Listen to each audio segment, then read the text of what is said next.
Assalamualaikum warahmatullahi wabarakatuh. Hai, balik lagi bareng kita di Pokari, podcast cari-cari ilmu.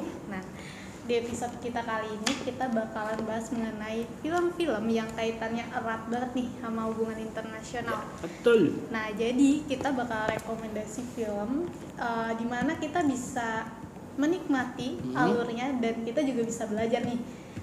Nah, Belajar tentang HI. Nah, kan berhubungan ini kan juga udah masuki akhir tahun, dimana harusnya kita libur, tapi karena PPKM ini ya kita harus berada di rumah kan Teh. iya benar banget. Jadi menurutku menonton film bisa menjadi salah satu buat Teman-teman hiburan buat menikmati. teman-teman lah, buat menikmati tahun baru kalian di rumah.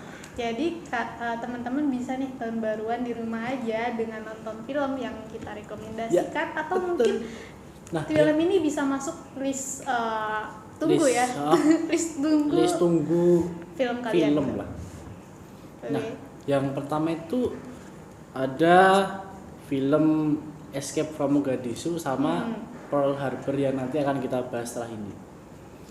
Nah, mungkin ini sekarang langsung aja ya Teh. Mungkin dari iya. Teteh mungkin bisa sedikit menjelaskan tentang ini film yang dari Escape from Mogadishu ini terlebih Oke, dahulu. teman-teman di sini aku bakalan mengulas dikit karena emang mungkin kalau diceritain dari awal sampai akhir ini Panjang banget. panjang banget filmnya. Ya, Mungkin betul. ya ada spill dikit-dikit ya. Lupa spoiler. Biasa. Oke, nah jadi ceritanya ini ringan dan gak berat, tapi mungkin kita beberapa kali harus berpikir gitu ya. Maksud dari alurnya tuh gimana Seperti gitu. apa? Seperti apa. Jadi ini tuh film Korea yang berlatarkan pada tahun 1990. Ya, dan di mana ini Korea Selatan pada saat itu tuh belum belum masuk ke dalam anggota PBB. Oh, belum masuk. Iya. Dan negara-negara yang mengesahkan Korea Selatan untuk masuk menjadi anggota PBB pada saat itu banyaknya di benua Afrika, salah satunya malah di di Somalia. Afrika? Iya, salah satunya di Somalia Pan, seperti itu. Namun yang menariknya adalah ketika si perwakilan dari Korea Selatan ini sedang berjuang nih pengen mendapatkan suara dari Orang-orang Somalia gitu ya, dari presiden Somalia. Dia itu ternyata punya saingan nih. Saingan? Iya, saingannya itu saudaranya sendiri. Oh, Bisa Korea ditebakkan Utara. siapa? Korea Utara. Iya. Oh iya. Jadi saingannya itu Korea Utaranya sendiri. Jadi si gitu. Korea Utara ini juga membangun di diplomatik di Somalia juga. Iya, dia membangun hubungan diplomatik dengan Somalia juga gitu. Jadi mungkin mereka tuh bersaing gitu. Apalagi si Korea Selatan dan Korea Utara ini memiliki masing-masing spionase. Iya. Makin menarik gitu. Jadi mereka tuh bersaing untuk mendapatkan suara dari Somalia di PBB. Nah, dari situ aja udah kelihatan nih konfliknya. Ya. Tapi itu konfliknya masih termasuk ringan karena Ringan itu sih, persaingan persaingan sih. biasa. Maksudnya bukan persaingan biasa, namun persaingan diplomatik ya. Nah, namun di tengah-tengah itu ada lagi nih konflik. Jadi ada dua konflik. Ada dua. Iya. Dan yang kedua ini konfliknya adalah perang saudara atau pemberontakan di Somalia. Oh. Makin berat ke ini lumayan ini ya. Berarti ini film juga menceritakan pemberontakan di sana juga. Pemberontakan di Somalia. Kamu tahu nggak mereka berontak karena apa? Kenapa? Kediktatoran pemimpinnya. Seperti Pemimpinnya biasa. diktator. Kamu sering nggak sih dengar kayak masalah-masalah yang pemberontakan atau mungkin ya apa namanya tuh Kayak perang saudara. Perang saudara gitulah ya. Iya. Oh, tentang pemberontakan lah. Ya itu pasti dimulai dengan kalau nggak pemerintahnya yang diktator, pemerintahnya yang Yang kayak semena-mena lah. iya gitu ya. Nah, karena perang saudara ini nih, mereka tuh pemberontakan ini tuh mereka nggak pandang bulu gitu. Jadi semua orang asing yang ada di Somalia mereka bunuh gitu ya. Disikat gitu. Di sini juga adanya pelanggaran HAM, adanya menceritakan tentang pelanggaran HAM dan juga banyak lagi pelanggaran-pelanggaran yang terjadi pada saat pemberontakan tersebut Di sana terjadi. itu. Iya. Nah, karena pemberontakan ini ya mereka juga melakukan pelanggaran HAM, pelanggaran hak asasi manusia sudah jelas itu pasti ada. Ya karena namanya juga pemberontakan. Nah, dari situ itu mereka juga menghancurkan gedung-gedung kedutaan, terutama kedutaan Korea. Nah, karena si kedutaan besar Korea Utara ini terdesak oleh keadaannya, mereka mau tidak mau harus mencari bantuan. Sebenarnya Korea Selatan juga sama, mereka diburu, namun mereka mencari bantuan ke kepolisian di sana. Oh, polisi. Iya, seperti itu. Nah, sementara Korea Utara ini mereka terus mencari bantuan ke kedutaan lain, namun tidak diterima. Iya. Yang mau menerima mereka adalah kedutaan Korea Selatan. Malah Korea Selatan. Korea Selatannya yang kok mau sih? Mereka bersatu, Pan. Jadi intinya mereka tuh menurunkan ego mereka masing-masing untuk bagaimana caranya mereka bisa bertahan dan keluar dari Mogadishu itu. Seperti itu. Nah, yang berhubungan erat atau berkaitan erat dengan hubungan internasionalnya ini adalah itu. Kenapa itu tuh? Banyak banget, Pan. Alasannya banyak banget. Yang pertama karena di film ini menceritakan mengenai perwakilan sebuah negara, di mana sebuah negara ini sebut saja Korea Selatan, di mana adanya hubungan diplomatik antara Korea Selatan dengan Somalia. Nah, yang kedua adalah di sini juga digambarkan dengan jelas bagaimana kekebalan terhadap diplomat dan gedung diplomasi itu. Kekebalan? Iya, ada kekebalan. Nah, kekebalan ini tuh semacam privilege yang didapat oleh kedutaan besar, perwakilan suatu negara yang ada di negara lain. Mereka tuh kebal terhadap ada beberapa kekebalan. Yang pertama ada kekebalan personal, kekebalan terhadap gedung seperti itu. Kekebalan personal tuh masih banyak lainnya tuh, kebal terhadap hukum, kebal dan mungkin masih banyak lainnya ya. Aku lupa itu kebal terhadap apa aja. Ciri-ciri nggak mendengarkan kuliah ya. Enggak. Jadi mungkin kekebalannya itu banyak ya. Personal salah satunya. Seperti itu kebal terhadap hukum, perdata atau pidana seperti itu. Nah, ada juga kekebalan terhadap gedung kedutaan. Itu juga ada? Iya, ada juga. Kekebalan terhadap gedung kedutaan ini di mana orang lain yang selain kedutaan besar, terus stafnya itu tuh dilarang masuk. Kecuali kalau mereka udah dapet izin. Kalau mereka nggak dapet izin, mereka nggak bisa masuk seperti itu. Nah, ini tuh ada loh di scene mungkin di menit 30-an di mana ada seorang pemberontak yang merupakan supir dari kedutaan besar Korea Selatan. Dia udah kayak babak belur. Dihajar para pemberontak itu? Bukan, dihajar oleh polisi. Oh, masa polisinya? Iya, kan karena dia pemberontak kan. Oh iya, iya. Gitu. Kamu harus fokus. Dia gak fokus. Gak usah dikatanya. Nah, jadi si pemberontaknya ini masuk kan ke dalam gedung kedutaan besar Korea Selatan. Nah, polisinya ini mencari. Nah, sementara pas dia masuk, dia ditemui nih sama keluarganya, sama staf yang ada di gedung kedutaan besar Korea Selatan. Dan mereka tuh membawa masuk si pemberontak ini gitu loh. Tapi mereka posisinya nggak tahu bahwa dia adalah seorang pemberontak itu. Iya, nah terus polisi datang. Dia mencari pemberontak itu dia mau menerobos masuk. Si polisinya mau menerobos masuk, tapi karena mereka tidak dapat izin. Dan sebelumnya mereka tidak izin untuk memasuki wilayah tersebut, mereka tidak bisa masuk sembarangan. Karena apa? Karena kalau gedung kedutaan perwakilan suatu negara itu ibaratnya tanah mereka gitu. Walaupun gedungnya itu ada di negara lain, namun apabila itu gedung kedutaan itu mereka nggak bisa sembarangan masuk karena itu udah tanah mereka. Kayak gitu. Udah tanah negara yang di situ kan, Tah? Ibaratnya kayak gini. Indonesia memiliki hubungan diplomatik dengan Malaysia. Nah, mereka punya gedung diplomatik di Malaysia. Nah, orang Malaysia tanpa izin nggak bisa masuk ke situ gitu. Ya? Karena itu tanah Indonesia. Iya, seperti itu. Enak ya jadi diplomat. Iya, emang enak. Cuma sepertinya. Iya. Sepertinya. Cuma kamu nggak tahu aja gimana seorang diplomat itu. Dia juga kan mencerminkan negara yang diwakilkan seperti itu. Nah, mungkin masih banyak lainnya yang keterkaitan dengan hubungan internasional, tapi mungkin nggak aku bahas di sini semuanya. Mungkin dari teman-teman nih yang udah nonton bisa komen ya? Bisa komen di bawah. Ya, bisa komen di bawah. Mungkin apa aja nih yang keterkaitannya selain yang hal yang tadi aku sebutkan seperti itu.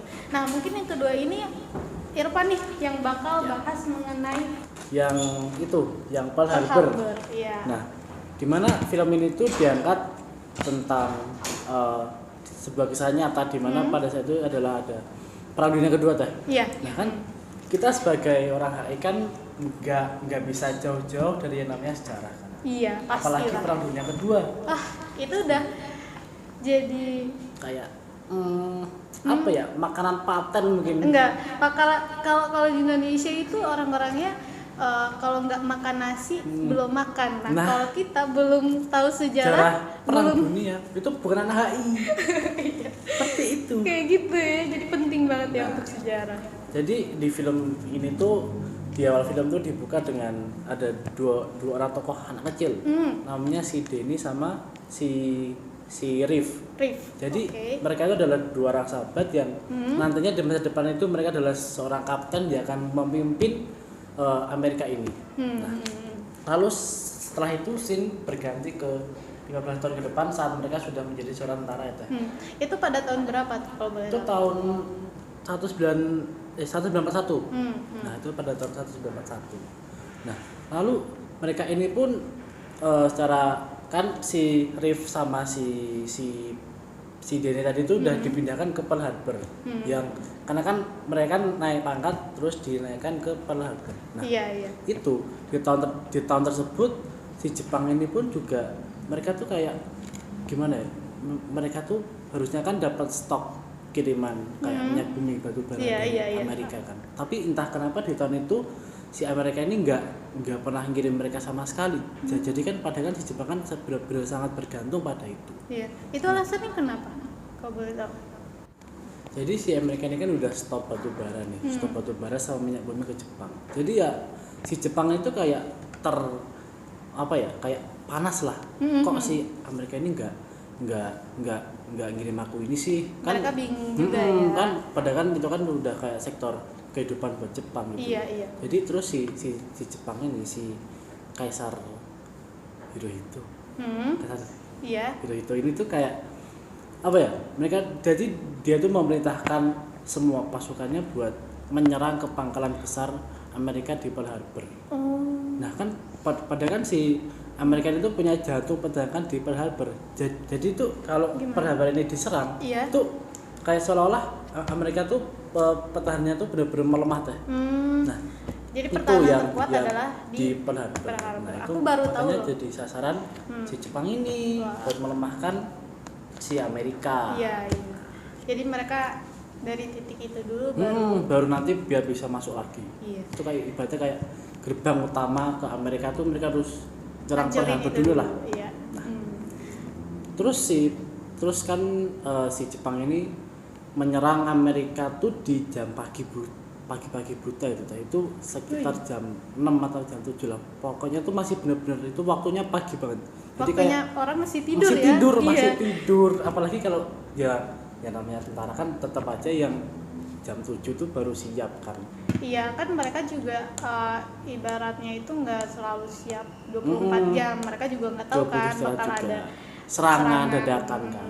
Nah, terus si Jepang ini mulai dari mereka serang pertama tuh dari misil dari kapal ke kapal induknya Amerika udah meledak Nah itu dari situ udah semuanya bingung semua bingung padahal semua masih pada tidur. Itu kok tiba-tiba ada ledakan dar. Nah itu benar-benar semua armada itu cuma tinggal tersisa satu aja tuh, bahkan udah tinggal separuh itu padahal itu kapal induk tuh ada sekitar 8 tuh lebih, itu hancur semua. Berarti korbannya juga lebih Korbannya banyak. Wah. itu disebutkan dalam film itu ada sekitar 3.000-an orang meninggal dunia karena insiden itu. Nah, kemudian balik lagi ke filmnya aja. Jadi si Denny sama si siapa? Rif. Si Rif tadi itu dia tuh selamat. Iya. Selamat dari insiden itu. Terus mereka lari ke sebuah landasan kecil di dekat Pearl Harbor lah. Itu di daratan. Tapi itu benar-benar landasannya cuma kecil, cuma sekitar 400 meter lah. Itu benar-benar kecil kalau buat ukuran pesawat. Wah. Nah, terus si Rif sama si Denny ini pun akhirnya kan cuma tinggal ada 3 pesawat. Iya. 3 pesawat yang siap cuma 1. Iya. Nah, mereka berdua pakai pesawat itu buat ngancurin ada sekitar sisa 5 sampai 6 pesawat Jepang lah. Itu mereka sikat habis. Wah, di situ. Gimana caranya, kan mereka berdua nih, kapal cuma sendiri. Terus gimana caranya? Jadi mereka tuh punya kayak apa ya, kayak gerakan sendiri itu namanya gerakan 2 chicken. Oh, mereka spin chicken atau 2 chicken gitulah. Jadi tuh gini, sini ini si Rif, ini si Ben, ini si Rif dikejar pesawat, si Denny juga dikejar pesawat. Jadi ya gini kan. Oh, iya. Yang belakang pada nabrak. Iya. Itu hancur, yang hancur berapa pesawat itu? Itu semua langsung hancur. Wah, yang Jepang semua. Yang Jepang semua itu. Gila, juga mereka pintar juga ya. Iya. Nah, terus di situ juga. Iya. Terus semuanya udah benar-benar selesai. Terus si Amerika juga kayak itu adalah sebuah gerakan pertahanan Amerika di Pearl Harbor lah.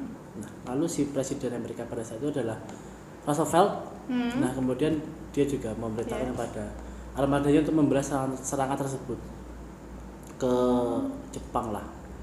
Mereka juga memberikan serangan. Iyalah, ya nggak mungkin lah kalau negara segede Amerika diserang cuma diam-diam aja tuh nggak mungkin.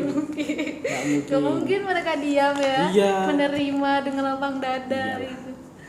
Nah, terus si Amerika ini menyerang dengan dua pesawat besar, di mana mereka kemudian menjatuhkan bom yang kita kenal waktu itu ada bom Hiroshima dan Nagasaki. Itu benar-benar puncak dari Amerika membalaskan dendamnya akibat serangan Pearl Harbor ini. Dan itu juga tanda dari akhir dari Perang Dunia Kedua. Nah, betul. Nah, kemudian sekarang ini kita bahas yang apa sih yang mengenai yang HI ya, Teh? Iya, yang keterkaitannya dengan HI adalah yang namanya HI. Kita juga apalagi perang ya Teh. Kita ya, ini bicara kita. Jadi kita tuh udah pernah mempelajari kayak hukum perang.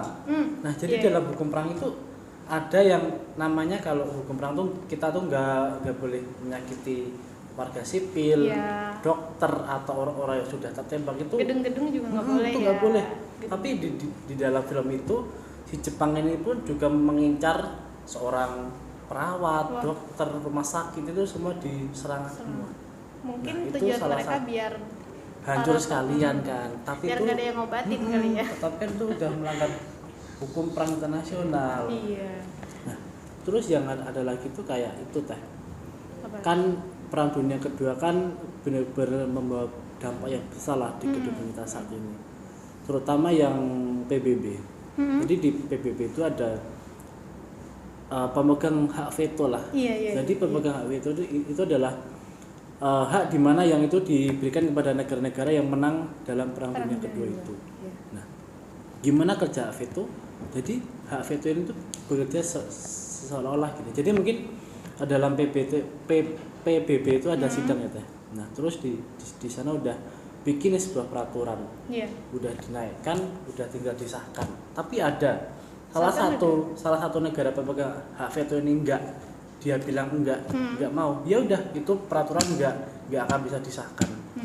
Itu berarti gede banget ya suara banget pengaruhnya dari efek dari Perang Dunia Kedua sampai saat ini. Ya, seperti itu Teh. Mungkin itu aja ya. Iya. Apa masih ada lagi mungkin? Mungkin itu ya. Nanti teman bisa lihat sendiri Iya, mungkin teman-teman bisa nonton nih ya sendiri filmnya kayak seperti apa, dan mungkin ada keterkaitan yang lainnya lain. dengan hubungan internasional, atau mungkin keterkaitan lagi dengan ilmu-ilmu yang lain gitu ya. Entah itu ilmu politiknya, Ya, ilmu politik, sosial, atau budaya maupun lingkungan itu ya yang namanya anak HI kan semua akan kita pelajari walaupun kita cuma di permukaan. Tapi yang enggak semua di permukaan sih. Mungkin ada beberapa sektor yang kita benar-benar dalami.